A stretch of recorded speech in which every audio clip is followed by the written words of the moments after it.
Good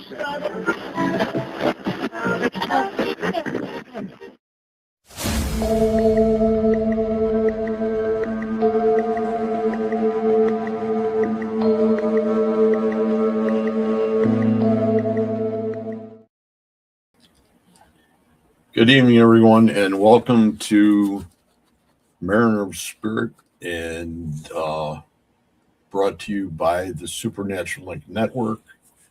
And we have another great show tonight. We have two people that are very, very interesting, and they belong to a group from basically the Round Lake Beach area. So before we get into them, we're going to go ahead and mention a few things that I normally mention. And number one, it's the people that I support. Number one is PKC, Paranormal Kicks Cancer, and that's with Chris Gaskowski and Alex Wilkinson. And they are from the great state of Florida. And they do fundraisers every year for cancer research. And what they do is they do haunted houses, and they set up investigations, and all the money that they raise from the investigations and that all go to basically back into cancer research. So if you get an opportunity, you run into any of them at a paranormal convention, or if you run into them at a haunted location, be sure to go ahead and say hi to them. I first met them back in the day, and they were all at Old South Pitt in Old South Pitt, Tennessee, and I was doing a show with the gentleman that owns it, who's a friend of mine from out here where we live, and I had a great time with him, and since then I wanted to support them. So that's one. Number two, and it either way it goes, it's 1 and 1 or 1 and 2 or whatever you want to call it. But the other one is Potographs, and that's Tim Miley and his wife Lauren. And they just had an event up in Houghton Lake, Michigan, and they did a great job. Tim is now backed by Lauren, and Lauren is doing an awesome job with them, and they're coming out with some events that are pretty spectacular. And they do basically the same thing, only their events, they'll have like 6 to 8 speakers for 2 days, and usually it's a day and a half or 2 days. I can't remember. Last time I was with them was out at Ashmore Estates, and they do an awesome job with the speakers, and it gives you an opportunity to go ahead and see a lot of top quality people that are in the paranormal business and do that kind of work and share their thoughts and their ideas with you. And there's a lot of mediums that come into play out there too, occasionally, and it's great to see that kind of thing happen today, because in our world, the way it is today, it's great to be able to go ahead and see how everybody else gets involved and the kind of work that they do. So that's the two. And there's one other thing, is the authors. And these are all authors that have been on the show. And I usually have this open, but I didn't today for some reason. Anyway, the authors that have been on the show, and I support them. And if you could, look them up. If you find one that you think is really, really interesting, look them out, look them up, and they have great works. Number one is Bruce Holliday. Then we have Tobias Wayland, Adam Benedict, Kathy Crissell, Barnaby Jones, Cheryl Lynn Cotter, Dr. Heatherly Langdon, Lynn Monet, Ron Iacovetti, Victoria Munday, Tony Rathman, Natalie Jones, Patty Negri, Sylvia Schultz, Amelia Cotter. We have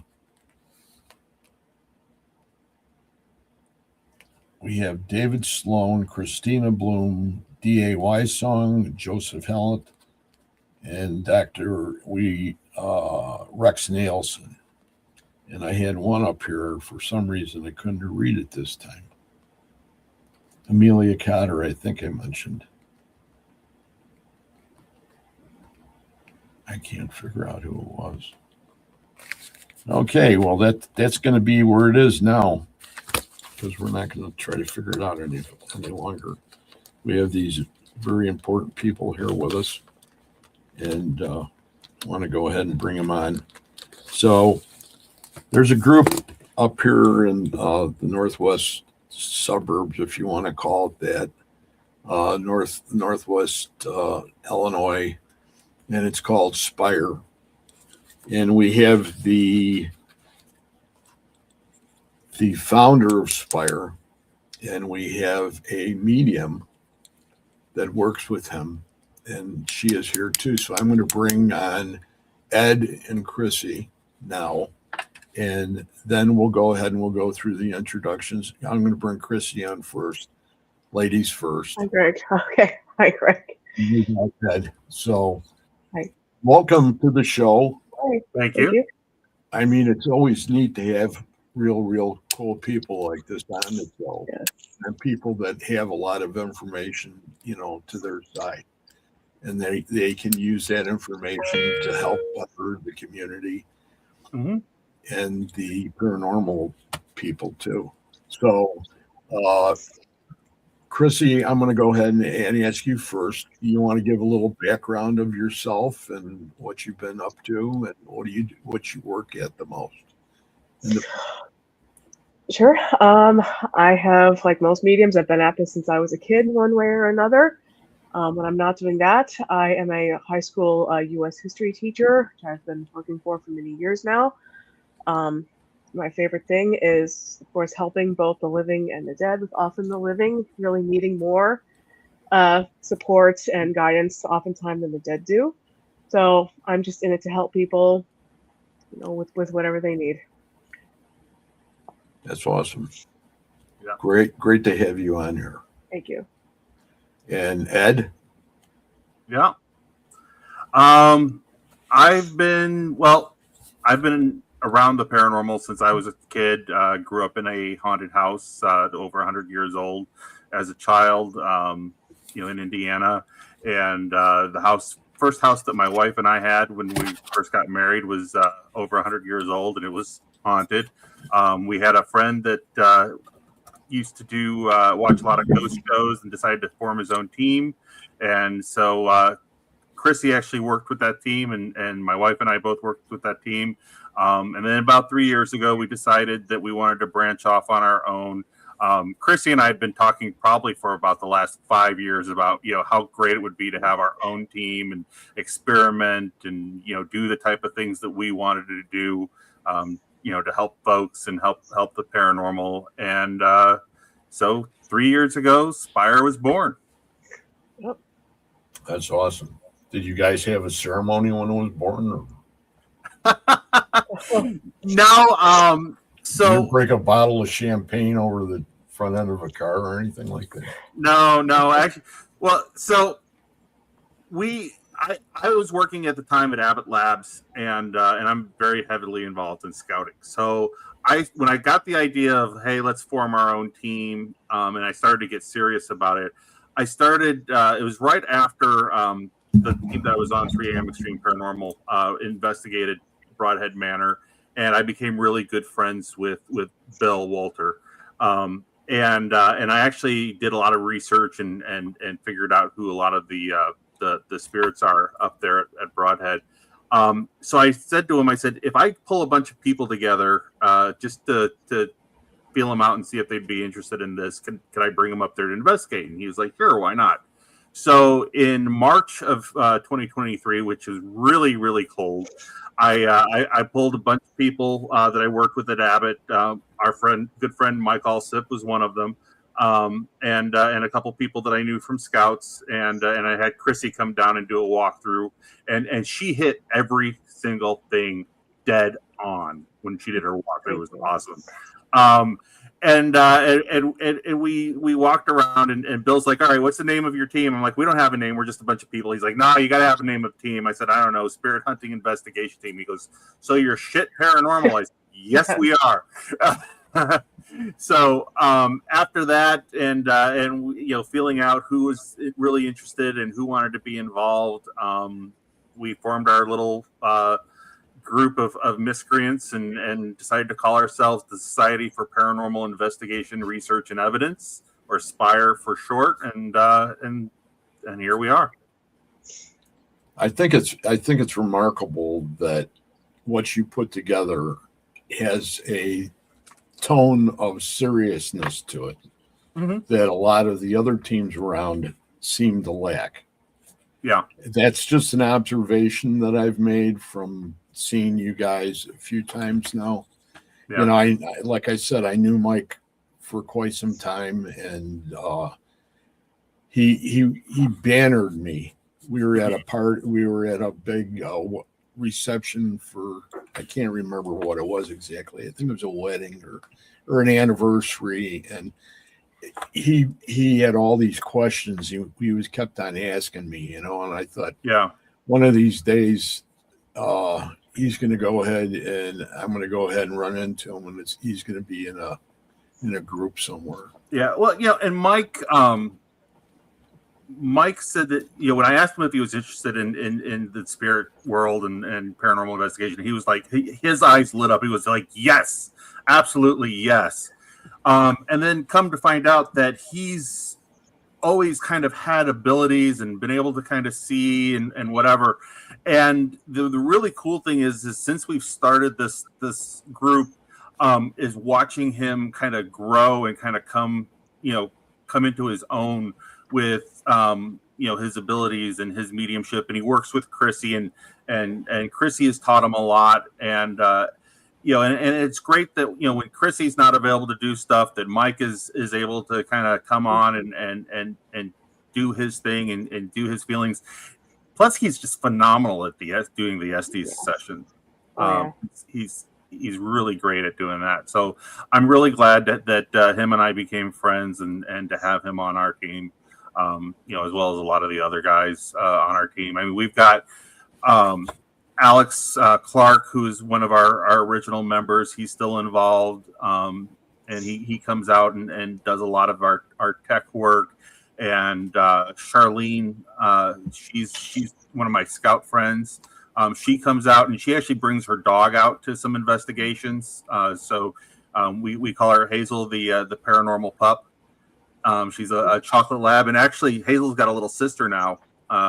So we might have two of them coming out with us. Her name is Pollyanna. And but on top of that, as our team has grown and we've added more members, we've actually had the opportunity to add members that have had a lot, because originally the group that we first started off with, Chrissy and I were the only ones who had any experience in the paranormal. Everybody else were all rookies and had no experience at all. But now we're starting to pull in people who have experience. We've got Jesse Hawthorne, and we've got Darren Moore on our team now, and we've got Ryan Connor on our team. All of them have had, have their mediumship stuff going on, and all of them have, have been in the paranormal for at least 5 to 10 years. Yeah, that's really cool when you go ahead and get some good people. Yeah, and especially in the way today is, as far as the community is concerned, that you've got to go ahead and take care of your own, and there's always somebody that's going to go ahead and try to screw it up. Yeah. And I don't go for it. I never did. I don't care about it. They can say whatever they want. It's an ego type based thing that doesn't make it in the community at all. And somebody should have a rock like a stoning some night with somebody, and then you never see it happen again. Right. You know, Right. and I'm not trying to sound evil by saying that, because I'm not an evil person. I enjoy the fact that, you know, we have medium here, and you know, I did my mentorship with Scotty Rourke, and Scotty's been with me for quite some time, and I wouldn't want it any other way. Yeah.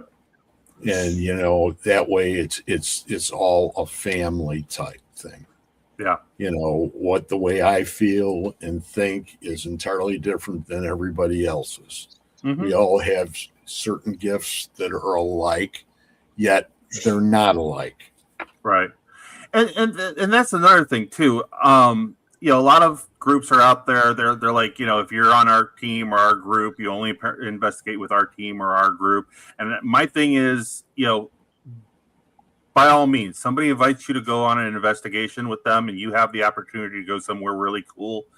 Go. You know, just experience the location, bring it back to the team, let us know what happened. If you want, you know, maybe we'll set it up for a team investigation. You know, if they're using equipment that we don't have, you know, let us know about it. If they do, you know, methods and experience that we haven't done before, you know, let us know about it. And then also, you know, when opportunities arrive and we can invite guests to come and investigate with us, like we've had Deidre Stanford with us. Oh, no. Okay. You know, out with us, and we've had, you know, a couple of others. We actually just recently investigated the Tinker Swiss, and I was hoping that that Chris was going to be able to come out. Chris Fleming was going to be able to come out with us, but I guess he wasn't feeling well, so he wasn't able to make it that night. So we'll definitely have an opportunity for him to come out with us again sometime. But you know, just I love having, you know, all these different people come and investigate with our team, and I love the fact that our team is, you know, just goes out and does you know, does what they're going to do. You know, I always joke that Darren and Jesse go on more investigations than I ever could. They're always out there. Like it seems like every single weekend they're out investigating somewhere. What did you guys think of Tinker? Chrissy wasn't at Tinker. She wasn't able to go, but I thought it was amazing. It was a really cool place. I had a really interesting experience on the Indian Mound. Okay. Because I'm part Native American. So I was out there with my dowsing rods, communicating with what I believe was 3 Native American Indian men, and I seemed to have picked up a lot of energy while I was doing that, to the point that when I walked back to the barn, Mike said that he could feel me walking up behind him before the door even opened. Right. What back in the day, and this goes back quite a few years ago now, because I was with Dale Casimir, and we were Ghost Research Society, and we used to help them out. So our group would come out every time they would have a event at Tinker Swiss through the library. They would sell these tickets, and there would be 30 people. And we would break ourselves down, and we had like 4 or 5 different areas that we would have 2 people at. Yeah. And then we would do the whole thing, and they would rotate the people that were there. And then at the end, we got together in that theater, or not the theater, wherever that room is, where it's the Welcome Center, I believe. The barn. Yeah. And, you know, they have all the chairs in there, and they would come in, and we would go ahead and tell them what we found, and then we'd ask them what they found. And I had a great experience with Old Man Tinker downstairs in the basement. And I had 2 people that were just brand new. They even went ahead and they made a pair of dowsing rods out of a coat hanger. And they were down there, and they were working along, and I went in there to see if I could help them out. And they were in the bedroom where he slept, where I want to say it's John, I believe, Tinker. Yeah. And then there was that hallway that went into where his office was. Mm-hmm.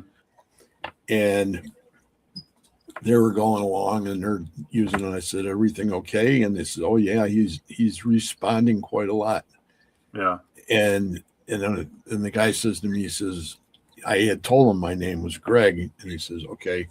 And he's got the rods, and then he goes ahead and he says, can you go ahead and point the rods in the direction that Greg's at?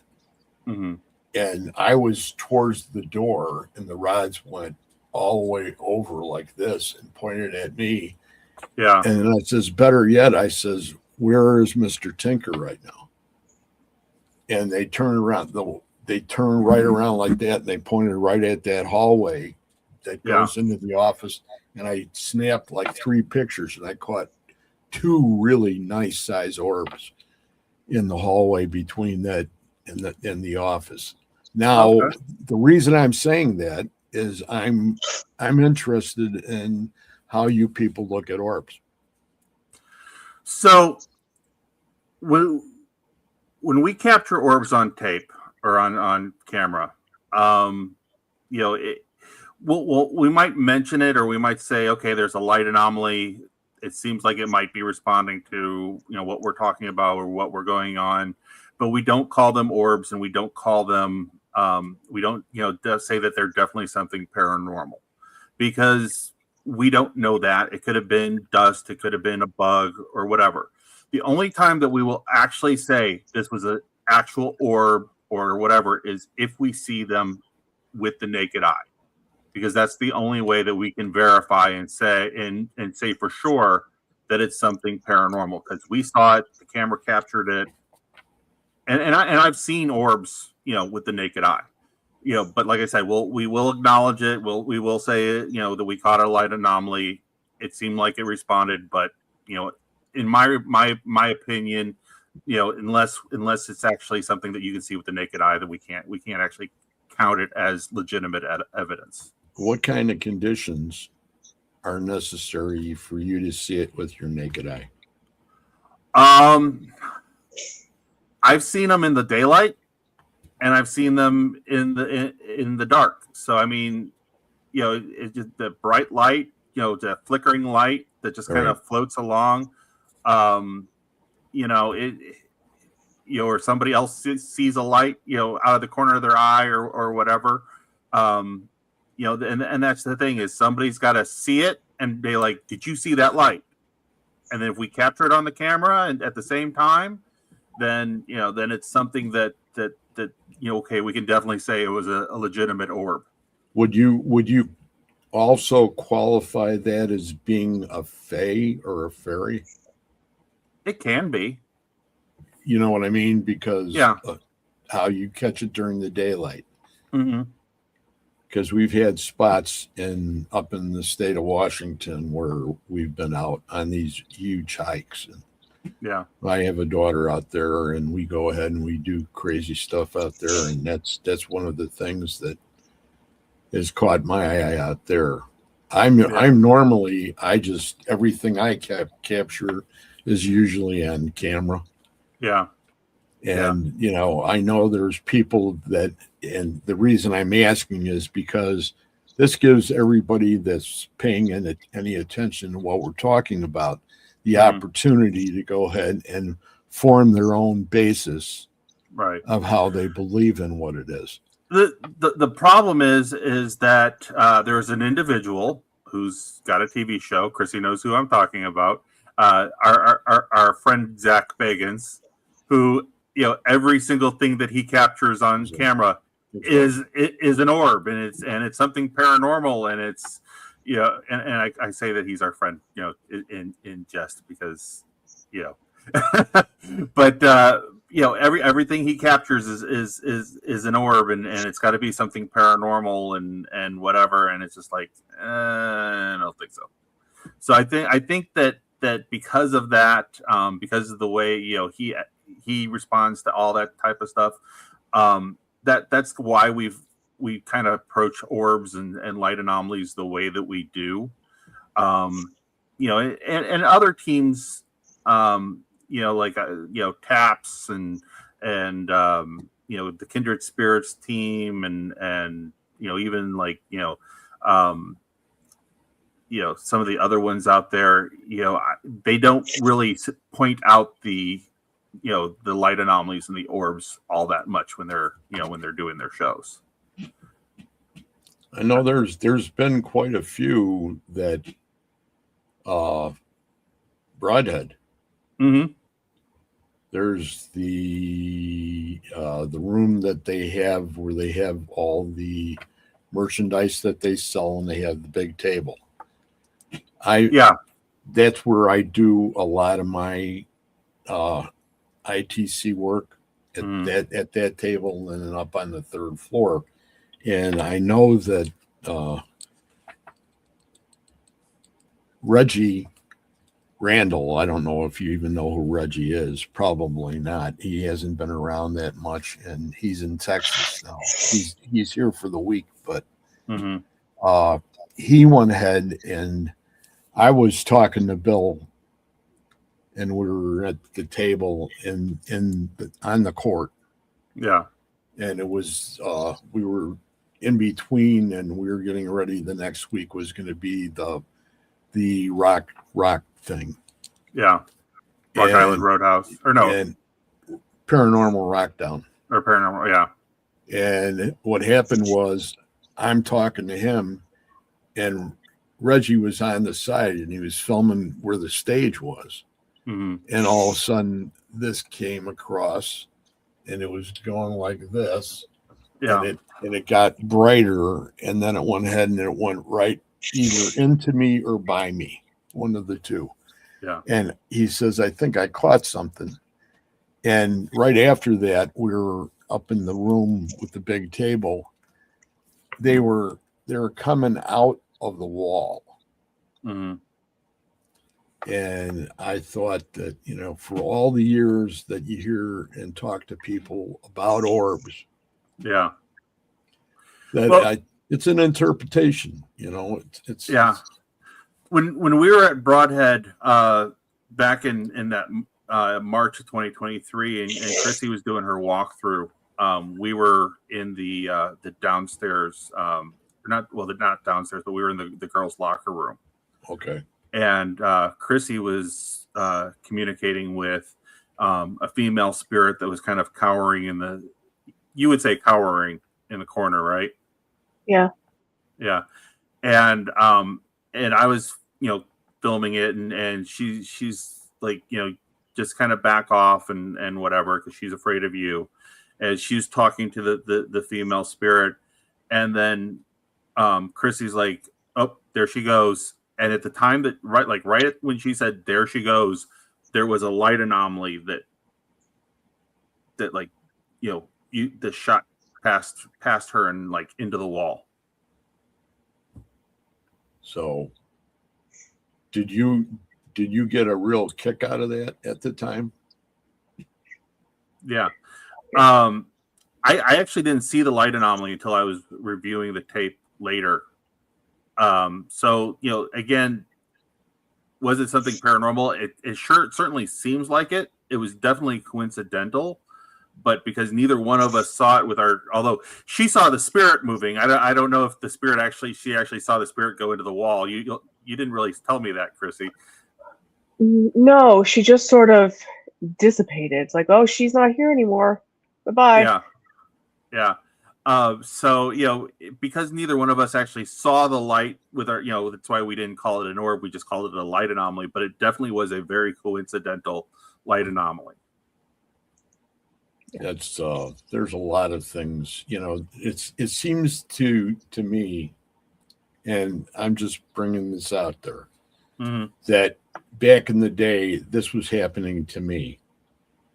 To the extent where I would go to the person that was definitely much more experienced in out of the world type things. Mm-hmm.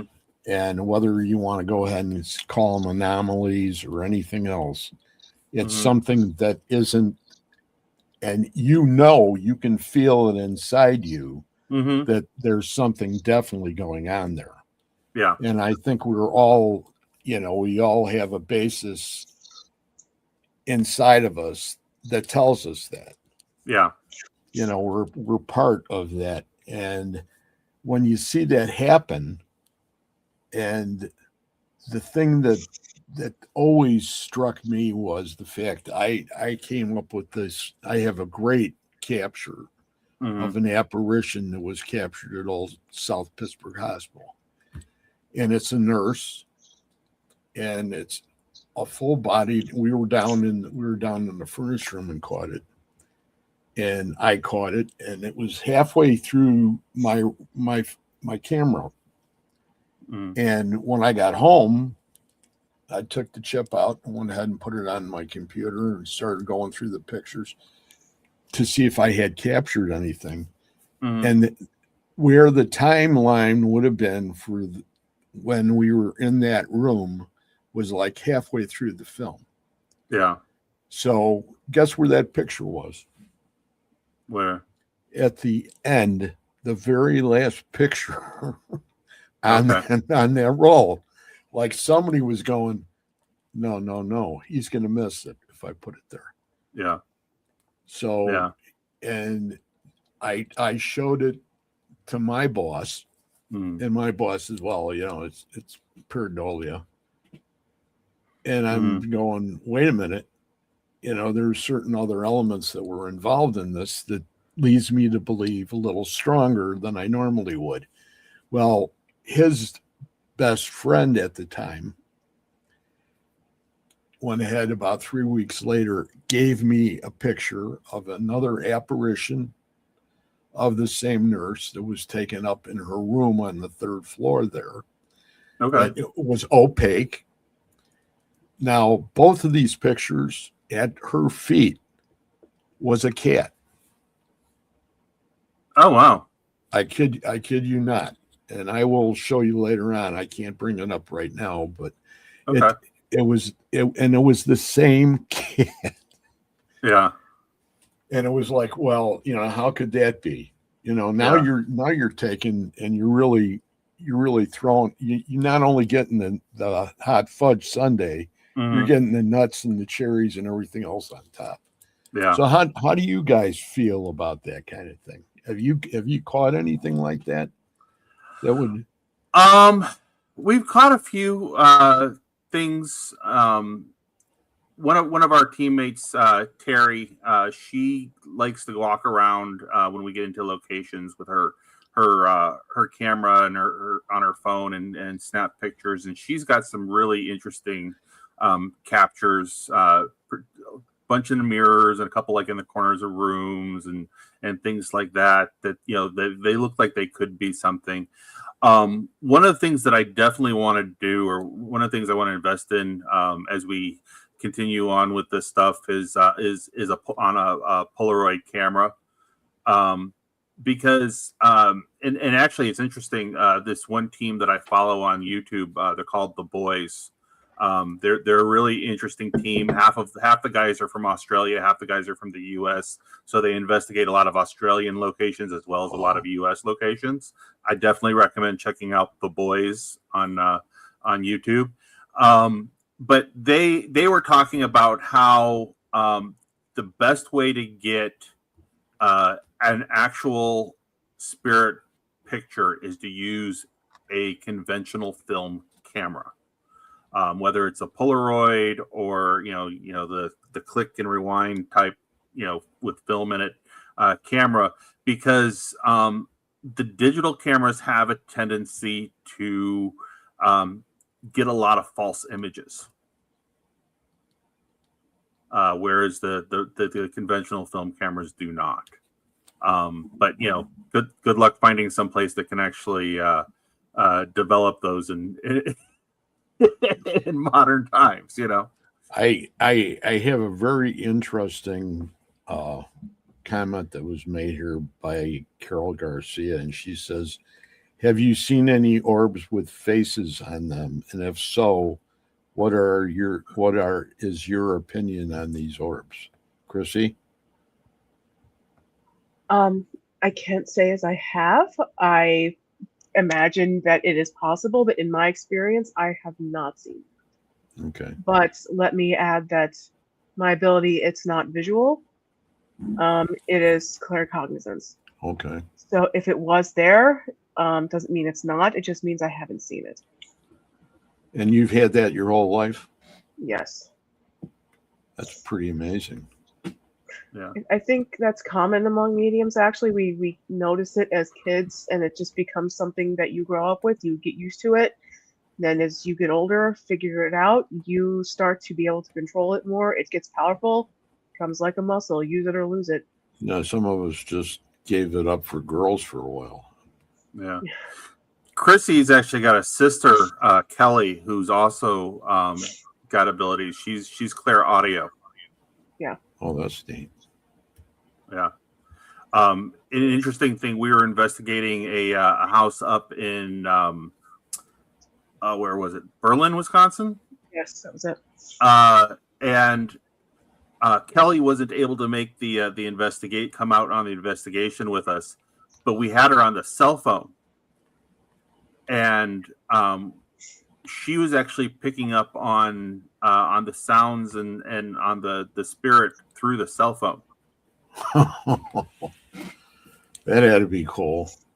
Yeah. Yeah, it was. I was proud of her. Yeah, it was pretty neat. It didn't give you goosebumps or nothing, did it? A little bit, me anyway. No, So it's hard to spook us. Yeah, I get goosebumps because I get excited. I walk around some of these haunted places by myself, and and I feel presences around me, and I feel the energy, and and I just kind of walk around, like not last weekend, but the weekend before. Bill was out at the booze at the Battleship, and he had a team coming in on Saturday night, so he asked me if I'd run the building for him. So I got in there around noon. The team wasn't actually going to be getting in there until like 6:00 that night. So I walked around, turned on all the lights, checked all the rooms, made sure that there weren't any anything out of place, and that there wasn't any water running out of the ceiling or anything anywhere. And as I walked around, I'm just like, hey kids, how are you doing? Hey Groot, hey hey John, hey sir, when I went into the principal's office, and just walking around and just saying hello to everybody, like like they're good friends. And and it's funny because there was a couple times where I felt like something had touched my shoulder or grabbed my hand. Like one of the kids grabbed my hand, and things like that. And I'm just like, okay, just walking around, getting a feel for the building. And see, because Ed's got kids, so he's got, fun dad energy. I walk in, I've got mad teacher energy. So those kids at Broadhead, when they see me coming, they are gone. They want nothing. They're shaking and putting a wet spot on the floor, probably.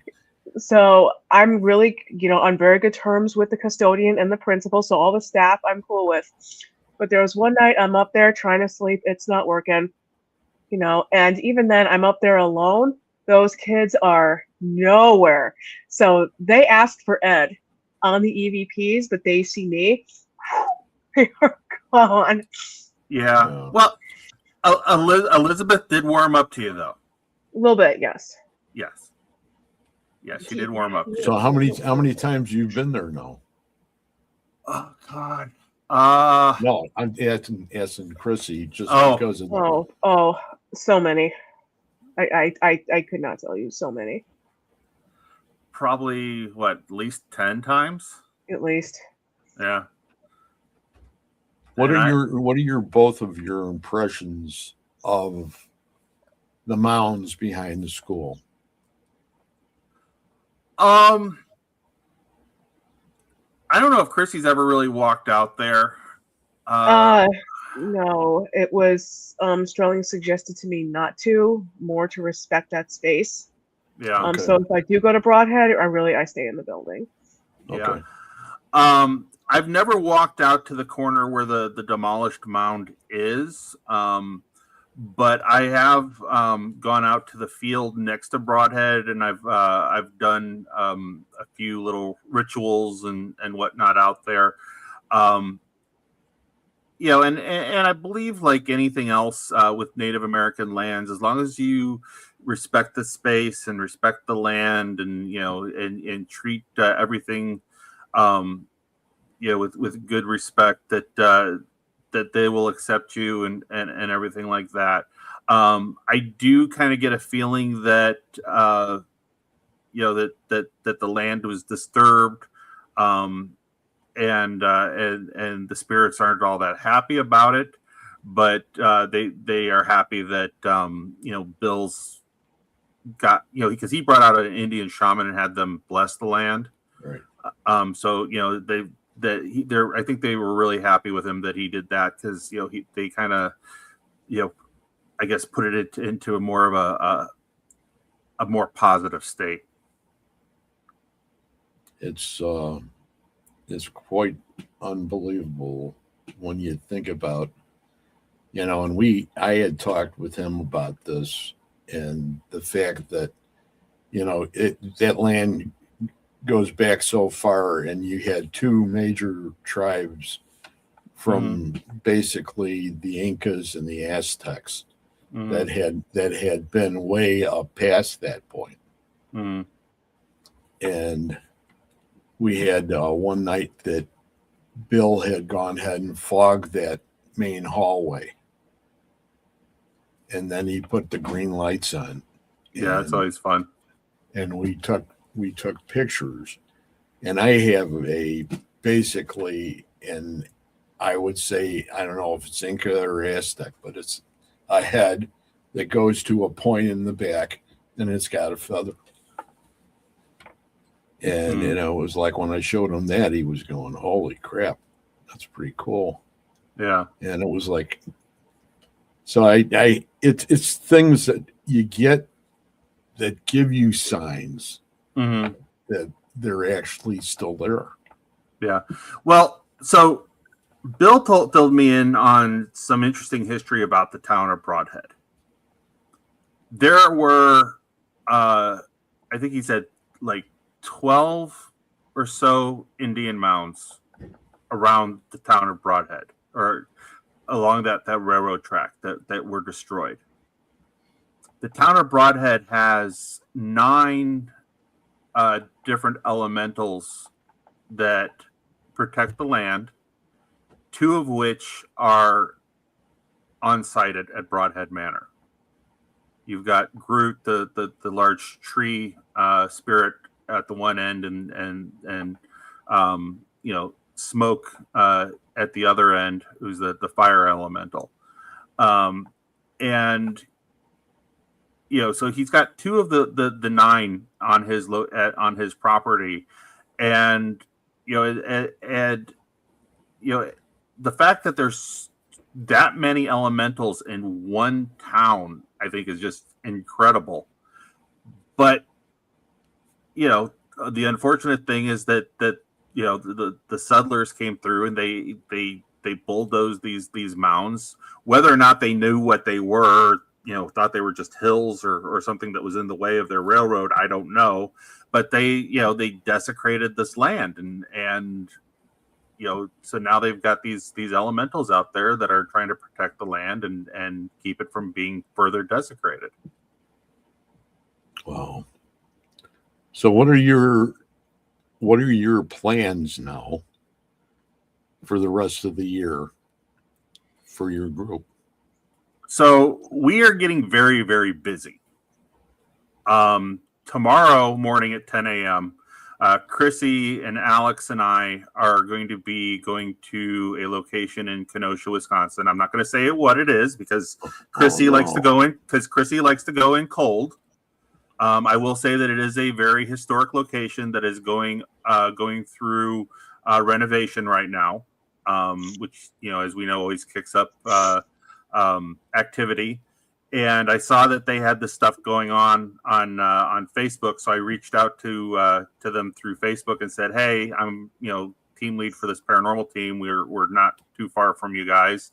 I have a feeling that your location might have some activity. If it does, would you be interested in having us come in and take a look?" And they responded back with, "Yes, absolutely." So we've got that going on tomorrow. So that's probably going to lead to a full-on investigation, probably sometime in August, I'm hoping. So we have that.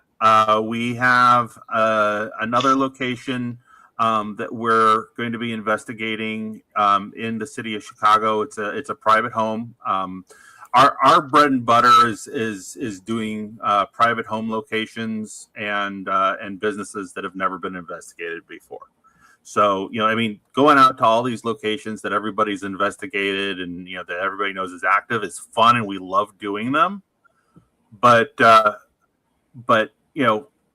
when we get an opportunity to go out and break a location for the first time, or, do a private home and be able to, help the people understand what's going on in their home and help the spirits, communicate with those people. And sometimes, and this is kind of Chrissy's specialty, is helping the spirits move on.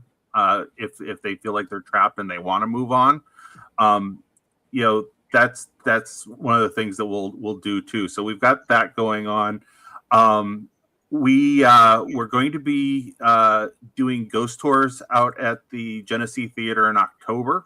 So we're going to be investigating the theater before we start doing those tours, and that's going to be in July. We've got we're going to be investigating a railroad museum out by Rockford in July as well, and in June. No, I already said that we were doing the private home location, and then we've got a bunch of Paracons coming up. We're going to be at the Chicago Paracon on June 13th. We're going to be at the Broadhead Beard Brawl on June 6th. On May 30th, we're actually leading a public investigation. We're doing 2 sessions. We've got first session is from noon until 6 p.m. and the second session is from 6 until midnight. We've sold out the nighttime session already. We've completely sold that one out. The daytime session, we're about half full. So if anybody is interested, they can contact Broadhead or contact us at Spire on ghostlyspire@gmail.com or through our Facebook page. It's $30 to get involved in the daytime public investigation. We've got we're going to be doing another public investigation out at the Watseka Courthouse Museum on October 24th. So that's one day we won't be doing the Genesee Theater, and we'll also be at Days of the Dead in November. And I will actually be out at the New Orleans Paracon. We'll have a vendor table out there at the end of July, beginning of August. That's the big one. Yeah, I'm excited about that. I'm actually going to be involved in they're doing an investigation at the Andrew Jackson Hotel. So I'm actually you're going to be with Lonnie Dorman then. Yeah.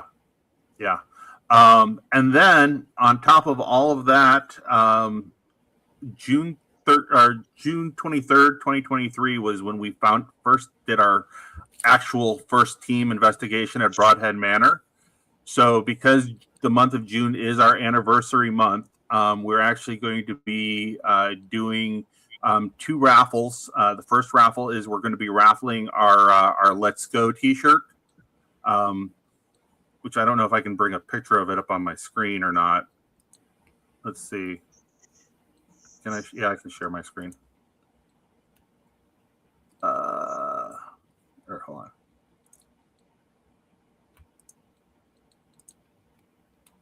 Share screen. Do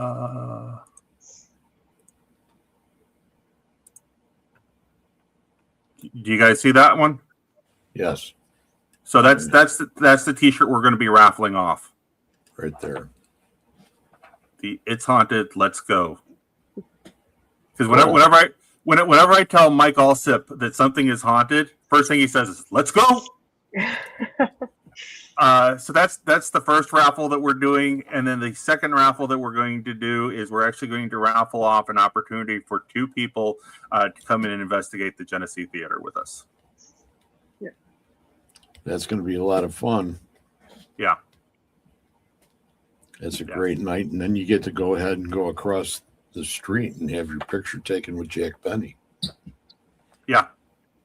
You know about that? Yeah, this is what, a statue out there? He's a statue, full-size a big statue. Yeah. Yeah. Pretty cool. But so we've got a lot going on, and we keep adding more and more things.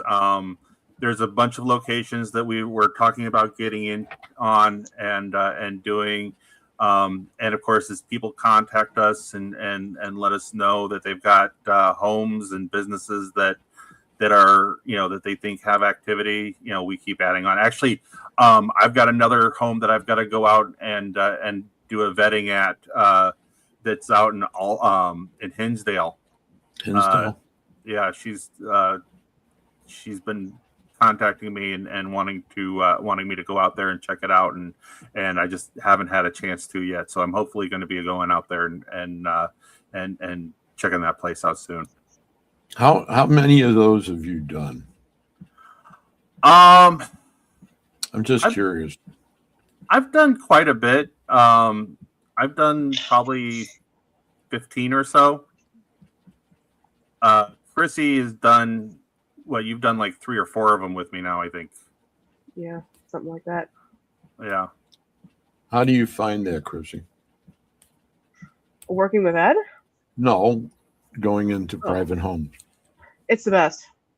It's by far the coolest part because you are really in the front lines. You are helping people who obviously need your help, because why else would people, give up their home for the better part of 12 hours to a bunch of strangers, to go through, ask them some questions that often get very personal and invasive, have a bunch of people stomping in and out. So if you're going into a home, that means someone really, really, really wants you there and they really need your help. Yeah. Plus, I always find it interesting that Chrissy's the first one to pop up and go, they're excited because we're here to talk to them, and nobody's ever done that before. Because the people don't listen to them. Right, well, yeah, because they're like, oh my God, you're here to talk to us. You know that we're here. We investigated the Antioch Freemason Lodge. Okay. And nobody had ever investigated it before. So we were the first ones. And Chrissy, she goes, they're all like walking around going, wait a minute, these people know we're here. They're here to talk to us. Why are they here to talk to us? Back in the day when we had the actual haunted town, we had a ton of people there. I mean, I don't know how many. We had the whole town of Antioch, and we were over by JJ Blinkers. Yeah. And I was in there and with, I can't think of his name now, not Jason, but we did JJ Blinkers, and we were in the back, and the other big guy that works with from was it 30 days or 40 days or whatever, what that series they did about 2 years ago. Anyway. 28 Days Haunted. Yes. Yeah. And that was his first name starts with a J. And I'm having a brain fart. Excuse me, but Yeah, well, I know that Aaron Thompson was on that show. Aaron was the one. Yeah, And Aaron and Big Nixon, Nick. Yeah, Nick, they were in the front. And every time I'd go around the corner, because I was with Kazmarek, and we were in the back, and then those guys, he would come around the corner, and he's so damn big. I think he's bigger. Isn't he bigger than you? Nick? Yeah. No, actually, I think I'm taller than he is. You are? Yeah. I know you're a real big guy, but I mean, yeah, we're both really, really close in stature and girth. In the dark, when you're going one way and he's going the other way, and it's like all of a sudden it's like, whoa. Yeah. It's like, whoa, Daddy, get me out of there. Yeah, because I'm 6'4". Yeah, I'm not sure where he clocks in at, but I'm 6'4". But we had that whole town. Yeah. And they did have across the street is where that Freemasons Lodge, isn't it? Mm-hmm. And that's where we had the center was actually. Mm-hmm. And they did have people upstairs. Yeah. Yes, the ladies of the Freemason Lodge they were the force to be reckoned with in that building. So I made pretty good friends with them, and Ed is doing what he does. He's team leader, used to this, and one of the ladies takes umbrage to this. And she says, "Don't tell me what to do, son." And that was a moment. I will remember that forever. Yeah, I was told to leave the room because I was being too bossy. Did you get goosebumps when that happened, Chrissy? I just laughed because you didn't get goosebumps. No, it was too funny. I mean, I laughed. This was, of course, at Ed's expense, but he got back at me later with a doll that had a being in it later. So I was just eating my words at that point, but I did not really get goosebumps. That they were just nice ladies. Yeah. Charlene was having a ball too, because we had our Elliott box out, and they were just chatting through that thing, telling me to go away. Now you were talking to me about this Elliott box. Yeah. Mm-hmm. Before. Yeah. So you have to remind me and everybody in the room. So the Elliott box is a 1940s Bendix radio. And what it is I had a bunch of old wooden radios from that I had inherited from my wife's grandfather. And they were, because I used to be in radio and was real big into radio, so I was collecting radios for a while. And they just ended up sitting in bins in the basement. And I'm like, what the heck am I going to do with these things?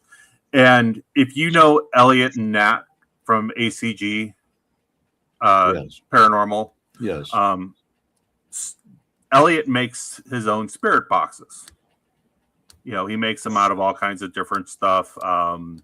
They've got one that was made out of I think they have one that was made out of a Scooby-Doo lunchbox. They've got one that was made out of an urn, and all kinds of different stuff. So I said to him, Elliot, I've got all these vintage radios. I said that you can use to make spirit boxes. I go, I will give them to you. I want one of them back as a spirit box. And that's all I want for these radios is for you to make me a spirit box. So so he took this radio and he made it into a spirit box. He says that the spirits in the home that they live in, because apparently the home they live in is haunted, help him to make these spirit boxes. So I have actually, if you give me one moment. Sure. Well, there he goes. He's the equipment master. Well, you get excited about that equipment too, don't you? Or not? You know, this might sound rather full of myself, but I'm the most powerful tool in his arsenal. You're confident. That's a good thing. Very. I hope you stay that way. Because 10 EMF meters, all the K2s, all the voice recorders. None of them measure up to one of me. Yeah. That's pretty amazing.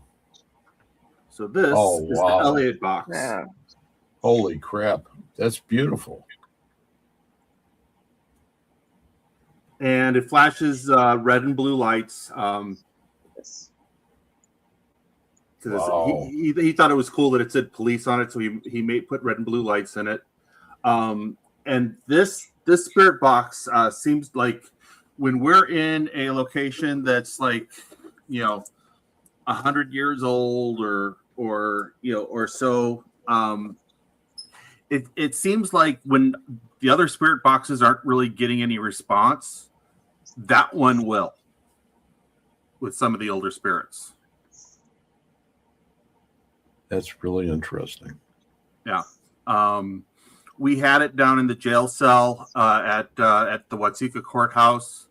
Martin Marin, the guy that was down there that was lynched for whipping his son to death, that's stuck in the jail cells down there. He was using that box like crazy, just giving Mike a hard time. As usual. Yeah. Mike gets the hard time all the time from the different spirits, but yeah, it was quite the experience. But I absolutely love this box, and because Elliot made it, I call it the Elliot box. And the kids at Broadhead know the box; they like to use it. I'll say, "Who made this box?" and it'll come out and go, "Elliot." So that's pretty cool. Yeah. So it's great to have you guys on, and I want to thank you for being here. And I hope that we answered some questions for some of the people that are in the audience. And it's a pleasure meeting you, Chrissy, and Ed, as usual. We'll see you guys around and have a great weekend. And if you want to tell everybody, you have anything to add about Spire? Just we are, we're out there. We're doing the different conventions. We're very, very approachable. If you see us out on the street or out, at a convention or something, and feel free to come up and talk to us. We love talking to folks. If you got activity going on in your home or your business and you need somebody to come check it out, or if you know somebody that does, absolutely, look us up on Facebook and send us a message through the IM or send us an email, or give us a call. We've got a Spire hotline set up, we love talking to folks and find out what they've got going on and see if we can help figure out whether or not a home is haunted or if in a lot of cases we'll debunk some of the things that are going on in some of these private homes and that's about it. So we do have a YouTube channel. I don't have a whole lot out on there right now. I'm actually going to be uploading a lot of raw footage on there, and I'm calling it Spire in the Raw. And it's going to be an opportunity for folks to basically review our footage for us. And if you see anything, just let us know what you see or hear, and we'll check it out. And that's the Spire team on YouTube, and our website is ghostlyspire.com. Awesome. Thank you very much for both of you being here. And if you want to wait around for a few minutes after I close her down, we could talk a little more. Sure. Okay. Yep. Okay, everybody. Thank you very much. And thank you guys for being here. It was really, I thought it was very interesting. Very good show. I finally get to meet the anonymous Chrissy. Good to meet you. That I finally get to meet. So that's another feather in my cap. Yes. That's because we talk about you all the time, Chrissy, when you're not there. Okay. Thank you. Which, by the way, Greg, Yeah. Chrissy calls herself my paranormal truffle pig. And there's a reason, because sometimes we go to Broadhead, they aren't talking. I'm all over that building looking for where they are, and I'm like, Ed, over there, up there, down there. So I take him to where they are. I'm like, I'm getting my steps in on those days. Yeah, that's great. Awesome. It's great having you guys. Thank you very much for being here. And I want to close this down and say goodnight to everybody. So Thank you. Okay. All right. we'll see you in a few. Okay. So everybody, it's been a pleasure to have you guys all here tonight. And you know, once again, if there were any other questions, which I didn't really see, but there was trigger object spirits as well as, well, that's Carol again. I'll see her later. But, okay, I'm going to go ahead and shut her down, and we'll be seeing you guys next Wednesday on One Spirit Connect again. We're going to have another great show, and you guys have a wonderful weekend, and we'll see you later. Thank you. Bye-bye.